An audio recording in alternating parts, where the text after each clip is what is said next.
In today's video, I'm going to teach you how to pay Invoice in QuickBooks. By the end, you'll know exactly where to go, what to click, and how to make sure the right invoice is marked as paid without any confusion. Start by opening QuickBooks Online and signing into your company file. Once you're in, look to the left-hand menu. Find the Sales section. Depending on your layout, it may read Sales and Get Paid or simply Get Paid and Pay. Click that to open the area where all of your customer-facing transactions live. This is the hub for estimates, sales receipts, and most importantly for today, your invoices. Next, go to the Invoices view. This page lists every invoice and shows key details like customer name, due date, balance, and status.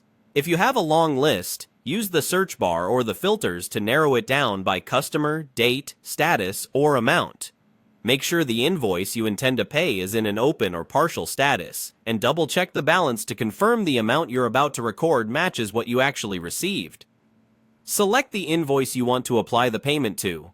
You can click into the invoice to review the line items and confirm it's the correct one, then return to the list or simply highlight it from the list view.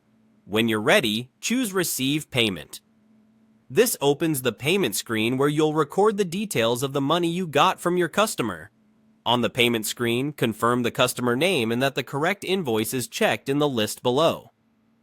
Enter the payment date to reflect when you actually receive the funds. Choose the payment method and, if you have it, include a reference or check number for your records.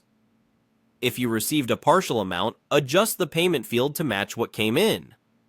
QuickBooks will keep the remaining balance open. If the customer overpaid, note that so you can handle the credit appropriately later. Select where the funds are going under Deposit to, either undeposited funds if you'll group this with other payments later, or directly into the appropriate bank account if it was a single deposit. Take a moment to review everything: customer, amount, invoice selection, date, and deposit account. When it all looks accurate, save the payment to post it.